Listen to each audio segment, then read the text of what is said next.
You might have seen that the New York Times ran an op-ed by Tom Cotton calling for military deployments in the streets. We had a spirited discussion about that a little bit earlier, but what we really wanted to talk to you was about the New York Times writers themselves. There's an internal revolt within the paper of record by its own staff. Let's throw the tweet up there on the screen. You can see that many of them are tweeting, quote, "Running this puts black New York Times staffers in danger." And there's been an all-out revolt against the op-ed page by social media. I wanted to highlight this for people because I think it is the height of privilege in order to make it about themselves. Because if they had said, running this puts black Americans in danger, I don't agree with that whatsoever. I think it's a ludicrous and outlandish claim. Fine. But saying that it targets our staffers as if, like, trying to frame the debate around that, and then, again, it's an opinion page. They published an opinion 2 months ago by the Taliban saying we are the Taliban and this is what we want. They publish opinions by Putin, by dictators from around the world. Who cares? I mean, did running the op-ed by the Taliban put American veterans who work for the New York Times in danger and who probably lost friends in Afghanistan? No. And was anybody upset about it? Also no, because it's more valuable at all times in order to have these things in the opinion pages so we can debate it and we can talk about it. That's obviously what we believe on this show. Yes. Even when it's uncomfortable, even when it's fraught. And look, you all know my view on Senator Cotton's view here, and I think that the op-ed had some sort of propagandistic,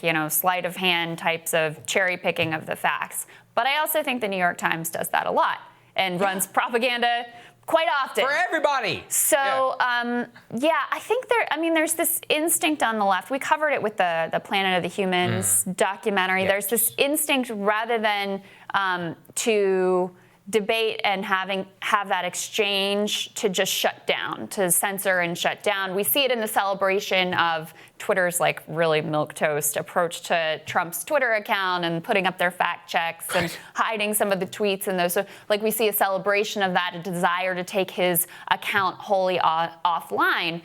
And my challenge to you would be look, you don't like Senator Cotton. I'm not a fan either. I'm certainly not a fan of his perspective on this issue whatsoever.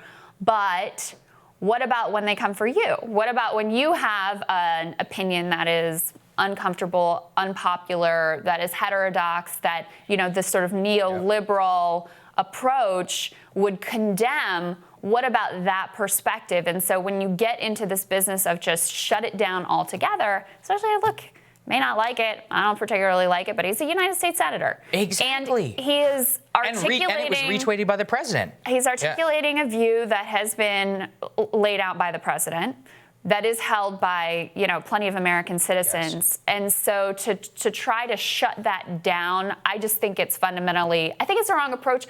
I think it's counterproductive also because it creates a whole nother story about this exact article.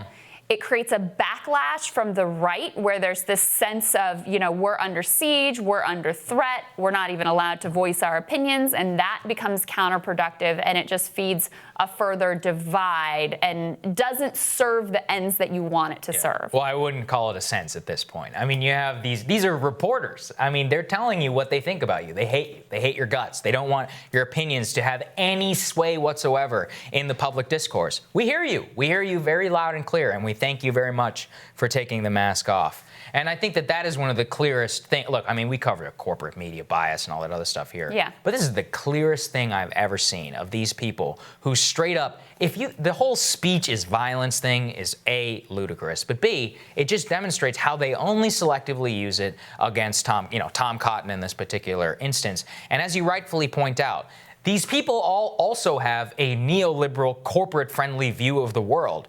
Are they going to say that it puts them in danger? But what if you want to run something about, not even wealth taxes necessarily. What if you want to run something about suburbs and about housing that might destruct their housing or their gated community? Or it might go after, here's a real fun one, who do you think some of the most segregated schools in America are? They're in New York City, and it's these people who go out of their way to make sure their kids don't have to go to school with lower income ones. What if we started running op-eds about that one? Is that going to be violence against their staffers? No. And it's ludicrous. So this is a pure demonstration. I think also these people aren't the paper of record anymore. Their whole business model is catering to upper middle class white people. And now they employ them. Yeah, but Saagar, those are the people who have all the power. Exactly. That's the thing, is like they may not be the paper of record for, they may not reflect the views of much of America, but in terms of who the Republican Party and the Democratic Party caters to, that is their subscriber base. That is who they're catering to. And